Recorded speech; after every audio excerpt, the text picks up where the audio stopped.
देश में जल्द ही 2 राज्यों में विधानसभा चुनाव होने वाले हैं, जिसकी राजनीति में सबसे ज्यादा चर्चा हो रही है। गुजरात और हिमाचल प्रदेश, इन दोनों राज्यों में चुनाव को लेकर सबसे ज्यादा राजनीति गर्म है। इसी के बीच AIMIM के अध्यक्ष असदुद्दीन ओवैसी के चुनाव लड़ने के ऐलान के बाद राजनीति और तेज हो गई है। AIMIM की एंट्री के बाद से गुजरात चुनाव और दिलचस्प होने वाला है। AIMIM राज्य की कुल 182 विधानसभा सीटों में से 40-45 सीटों पर चुनाव लड़ने की तैयारी कर रही है।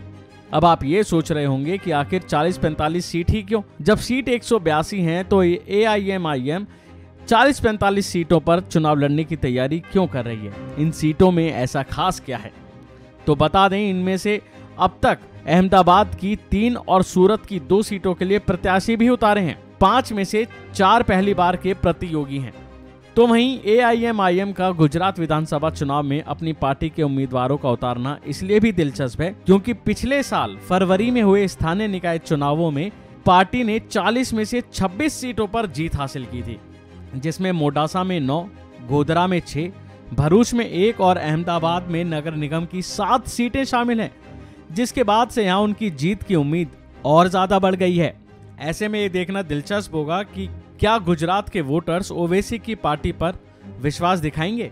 खासकर AIMIM के चुनाव लड़ने की घोषणा के बाद राज्य की उन सीटों को लेकर चर्चा तेज हो गई है जहां मुस्लिम मतदाता अपनी किस्मत आजमाएंगे, जहां मुस्लिम मतदाताओं का जोर है, मुस्लिम आबादी ज्यादा है। तो आखिर वो कौन सी सीटें हैं जहां मुस्लिम वोटर सबसे ज्यादा हैं, जो चुनाव जिताने में एक अहम भूमिका निभा सकते हैं?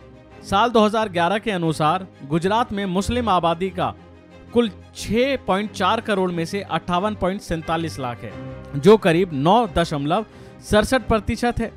मुस्लिम आबादी बेशक कम हो, लेकिन 34 विधानसभा क्षेत्रों में मुस्लिम मतदाताओं की आबादी 15% से ज्यादा है।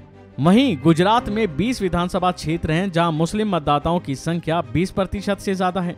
इन 20 सीटों में से 4 अहमदाबाद जिले में हैं, जबकि 3 भरूच और कच्छ जिले में हैं। इन सीटों पर मुस्लिम आबादी का दबदबा ज्यादा दिखता है।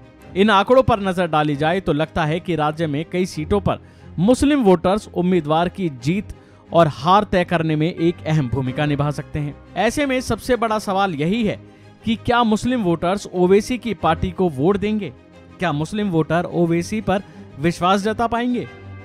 अगर मुस्लिम वोटर्स का वोट ओवैसी की पार्टी को मिलता है तो ये सीधे तौर पर उनके उम्मीदवार की जीत में एक बड़ी भूमिका होगी। तो वहीं जमालपुर खड़िया के मौजूदा विधायक इमरान खेड़ावाला ने मीडिया को हैरान करने वाला बयान दिया था और AIMIM के इरादों पर सवाल उठाया था। उन्होंने कहा कि मेरी सीट का मुस्लिम हिंदू अनुपात 60 और 40 है, लेकिन अगर मुझे हिंदू समुदाय के वोट नहीं मिले तो मैं जीत नहीं सकता। AIMIM सीधे तौर पर बीजेपी को फायदा पहुंचाएगी। अब उनके बयान में कितनी सच्चाई है ये तो नहीं कह सकते, लेकिन जहां ये लड़ाई पहले कांग्रेस और बीजेपी के बीच रहती थी, वहीं अब इसमें AIMIM और आम आदमी पार्टी की एंट्री हो गई है और देखना होगा कि आखिर ये पार्टियां चुनाव जीतने के लिए क्या क्या राजनीति करती हैं। जाहिर है कि AIMIM के ज्यादातर वोटर्स मुस्लिम होते हैं और मुस्लिम आबादी को देखते ही ये चुनाव लड़ती है और देखना होगा कि क्या ओवैसी मुस्लिम वोटरों को रिझा पाएंगे और इसका नतीजा क्या होगा। अभी के लिए फिलहाल इतना ही। खबरों में बने रहने के लिए देखते रहिए वन इंडिया हिंदी।